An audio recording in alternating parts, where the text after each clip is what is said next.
시청자 여러분 안녕하십니까? JTB 아침 뉴스입니다. 예년보다 추운 날씨는 오늘 아침까지 이어지겠습니다. 현재 기온 전주 영하 6.8도, 익산 영하 8도, 무주 영하 12.7도로 어제 아침 같은 시각과 비교해 2, 3도가량 낮습니다. 낮부터는 온화한 서풍이 불어오면서 강추위가 풀리겠습니다. 전주와 익산 4도, 순창 5도까지 오르면서 일주일 만에 평년 수준을 회복하겠습니다. 공기질은 보통 수준으로 예보됐지만 오전 한때 미세먼지 농도가 높게 나타날 수 있습니다. 당분간 눈이나 비 소식 없이 맑은 날씨 속에 갈수록 대기는 건조해질 전망입니다. 어젯밤 10시 50분쯤 전주 평화동 일대 전기 공급이 중단됐다가 40분 만에 복구됐습니다. 대규모 정전 사고로 주민들이 엘리베이터에 갇혔다가 소방대원들에게 구조되는 등 아파트 3개 단지를 포함해 모두 2,600여 가구 주민들이 한때 불편을 겪었습니다. 정전 사태는 최근 이어진 한파로 전신주에 설치된 개폐기가 고장나면서 발생한 것으로 조사됐습니다. 군산시가 갈수록 심해지는 미세먼지를 줄이기 위해 관련 예산을 지난해보다 2배 넘게 늘렸습니다. 그러나 나무를 심어서 미세먼지를 줄이자는 도시숲 조성 사업비가 예산의 60%를 차지하면서 논란이 일고 있습니다. 보도에 김진형 기자입니다. 군산은 익산과 더불어 전국에서 가장 높은 미세먼지 오염 도시에 속하는 곳입니다. 갈수록 심해지는 미세먼지에 시민들의 불안감은 커지고 있습니다. 제가 기관지가 안 좋아갖고요. 지금 치료 중이에요. 그러는데 미세먼지 하니까 정말로 너무 걱정스러워요. 군산시가 사회적 문제로 떠오른 미세먼지를 해결하기 위해 지난해보다 예산을 대폭 늘렸습니다. 올해 예산은 99억 원으로 지난해보다 2.5배 넘게 늘었습니다. 이 가운데 도시숲 관련 사업비는 지난해보다 6배가량 늘어난 59억 원으로 전체 예산의 60%를 차지했습니다. 반대로 전기 자동차 보급과 노후 경유차 조기 폐차 등 다른 사업은 예산이 조금 늘었거나 지난해와 비슷한 수준입니다. 이렇다 보니 예산 편중 논란이 일고 있습니다. 시민환경단체는 검증이 부족한 도시숲 조성 사업에 과도한 예산이 집중된 것 아닌지 정확한 분석이 필요하다는 지적입니다. 또 효율적인 미세먼지 감축을 위해서는 발생 원인인 자동차와 공장 굴뚝 등에 대한 대책을 소홀히 해서는 안 된다는 입장입니다. 군산은 전라북도 내에서 먼지 발생량이 가장 높은 지역입니다. 그렇다고 하면 굴뚝으로 배출되는 먼지나 진소화학물 같은 걸 줄이기 위한 그런 대책도 수립해야 된다고 생각합니다. 예산 편중 논란 속에 추진되는 군산시의 미세먼지 대책이 기대만큼 성과를 낼지 주목됩니다. JTB 뉴스 김진영입니다. 콘크리트 농수로에 고라니 3마리가 갇혔다는 보도 얼마 전 전해드렸었죠. 이 같은 야생동물 추락 사고를 막기 위해선 농수로 개선이 시급하지만 관련 규정은 10년째 제자리입니다. 주혜인 기자입니다. 김제의 한 농수로에서 고라니 3마리가 발견된 건 지난달 20일. 다음 날 2마리는 무사히 구조됐지만 나머지 1마리는 보름 가까이 발견되지 않고 있습니다. 대부분 야산에서 먹이를 찾아 들녘으로 내려오다 빠지는 건데 해마다 전북에서만 이 같은 사고가 50여 건에 이릅니다. 이 농수로의 깊이는 1.8m로 보시다시피 난간까지 합하면 2m를 훌쩍 넘습니다. 고라니같이 점프력이 좋은 야생동물이 힘껏 뛰어도 나오기 힘든 구조입니다. 농수로 개선이 시급하지만 탈출로가 설치된 곳은 거의 없습니다.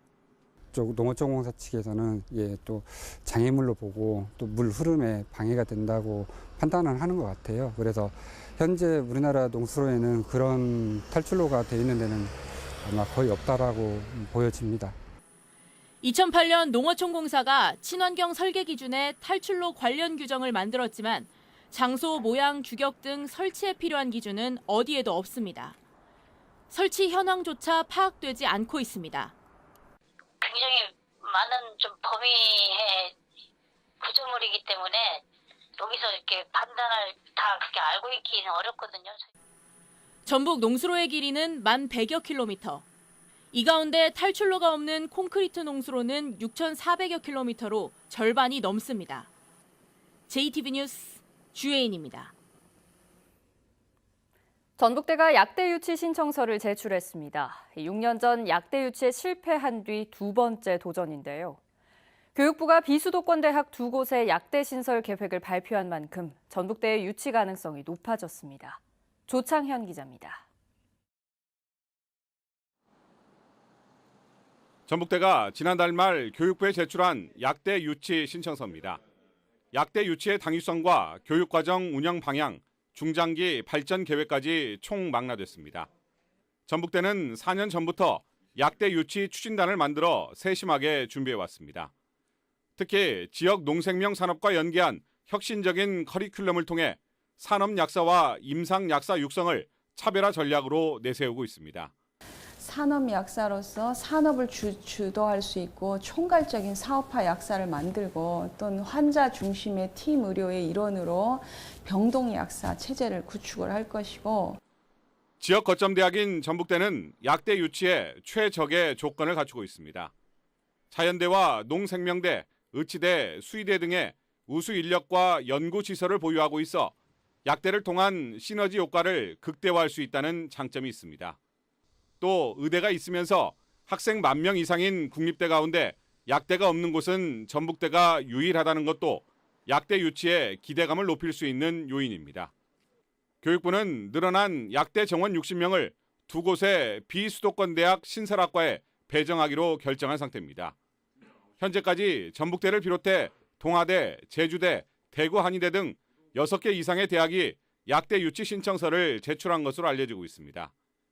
교육부는 서면 평가와 면담 평가를 거쳐 빠르면 이달 안에 결과를 확정 통보할 계획입니다. 하지만 교육부가 지역 간 배분, 국립대와 사립대 간 배분 등 정치적 계산으로 약대 정원을 나눌 경우 전북대는 오히려 불이익을 받을 수도 있어 끝까지 방심할 수 없는 상황입니다. JTB 뉴스 조창현입니다. 해가 바뀌면서 국회의원을 뽑는 총선이 이제 내년으로 다가왔습니다. 선거 때면 항상 정치권이 크게 출렁거렸던 만큼 올해도 정계 개편 가능성과 전북 정치권의 변화에 관심이 쏠리고 있습니다. 이승환 기자의 보도입니다. 그동안 무소속으로 남아있던 이용호 의원이 지난주 민주당에 전격 입당 원서를 냈습니다. 앞으로 현 정부의 성공 그리고 남원 임실 순창 지역 발전을 위해서 적극적으로 나서겠습니다. 중앙당 승인 시 전북은 민주평화당 5석, 민주당 3석, 바른미래당 2석으로 재편됩니다. 이 의원 영입에 공을 들여온 평화당은 입지가 더 좁아지고 여당이지만 2석뿐이던 민주당은 외연이 확대됩니다. 하지만 연동형 비례제에 대한 논의는 주춤한 반면 민주당의 지지율은 하락하고 자유한국당은 회복세를 보이면서 다시금 양당 중심의 정계 개편에 대한 가능성이 솔솔 흘러나오고 있습니다. 바른미래당 일부 의원이 이미 자유한국당에 복귀한 데 이어 2월 자유한국당 전당대회나 4월 재보궐선거 이후 이런 흐름이 더욱 빨라질 것으로 보입니다. 또 다른 어떤 정치적 어떤 격변과 바람이 불게 되고 그 과정 속에서 우리는 선거를 앞둔 거대 양당 중심의 어떤 정치 형태로 정계 개편이 항상 이루어져 왔기 때문에 저는 이번에도 마찬가지일 것이다 이렇게 보고 있습니다. 이럴 경우 민주평화당과 바른미래당의 남는 세력이 뭉쳐 활로를 모색하는 이른바 제3지대론이 나오고 있습니다. 일정하게 비판하고 또 견인하고 지역 발전을 위해서 서로 경쟁할 수 있는 제3의 정치 세력은 반드시 필요하다 이렇게 생각을 하고 그런 측면에서의 정계 개편이 아마 되지 않을까. 이 같은 시나리오가 현실화하면 바른미래당 원내대표로 활동하고 있지만 지역 기반은 다소 취약한 김관영 의원이나 호남과 보수 양쪽에 모두 인연이 있는 정운천 의원은 막판까지 상황을 지켜보며 거취를 결정할 것으로 예상됩니다. 이에 따라 다음 전북 총선은 민주당과 합당 세력이 맞서고 여기에 지지율이 급상승한 정의당이 한 축을 이루는 구도가 될 가능성이 커 보입니다. JTB 뉴스 이승환입니다.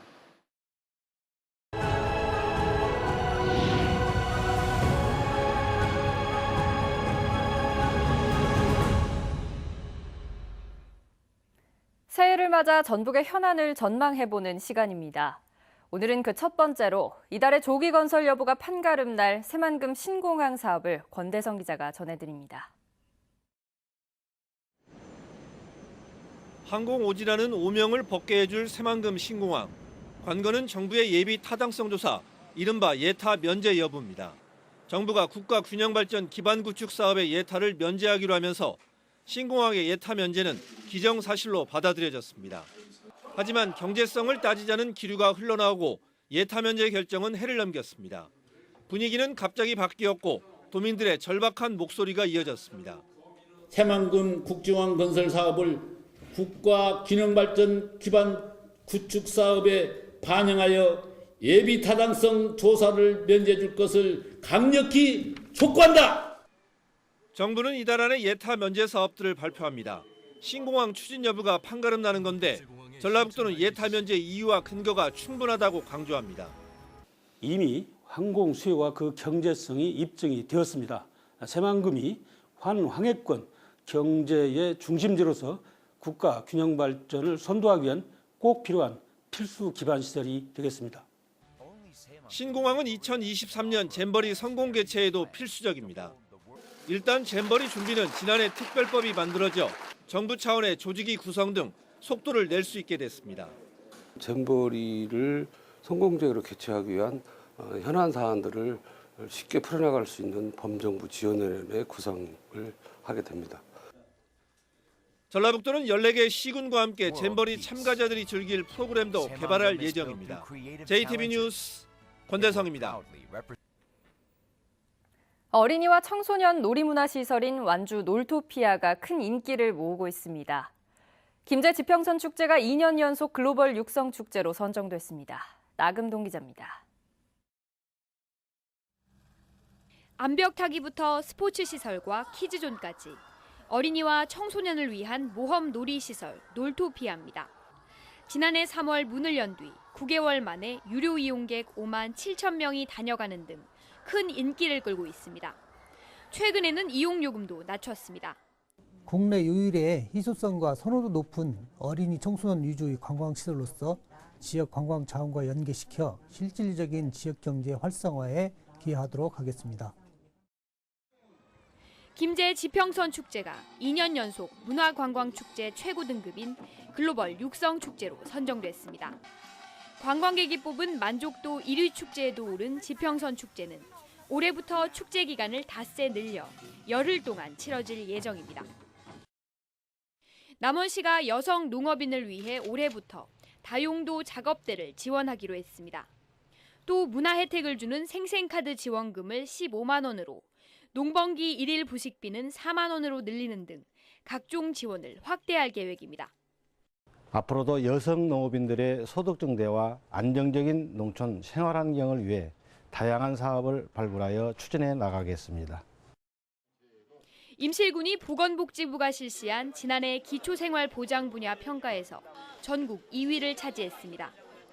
임실군은 수급자 선정관리와 복지사각지대 발굴 지원 등에서 높은 평가를 받아 전북에서는 유일하게 순위에 올랐습니다. JTB 뉴스 나금동입니다. 송성환 전라북도의회 의장이 인사청문 대상 공공기관을 더 확대하겠다는 뜻을 밝혔습니다. 송성환 의장은 신년 인사차 도의회 출입 기자들을 만난 자리에서 다른 시도와 비교할 때 인사청문 대상 기관이 적은 건 아니지만 테크노파크와 경제통상진흥원이 빠져 아쉽다며 향후 이들 기관도 포함될 수 있도록 힘쓰겠다고 말했습니다. 전라북도의 도의회는 전북개발공사와 전북연구원, 신용보증재단, 문화관광재단, 군산의료원의 기관장을 인사청문회 대상으로 합의했으며 오는 16일에 협약식을 앞두고 있습니다. 국민연금공단이 비정규직 근로자 1,231명 전원을 모두 정규직으로 전환했습니다. 공단은 콜센터 상담사와 IT 용역 근로자 등 1,231명의 기간제 근로자들을 자회사 방식이 아닌 공단이 직접 고용하는 정규직으로 전환했다고 밝혔습니다. 공단은 또 정규직 전환 근로자들의 복리 후생을 차별 없이 적용하고 합리적인 표준임금 체계를 설계해 처우 개선에 앞장서겠다고 덧붙였습니다.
JTBC 아침 뉴스를 마칩니다. 함께해 주신 여러분 고맙습니다.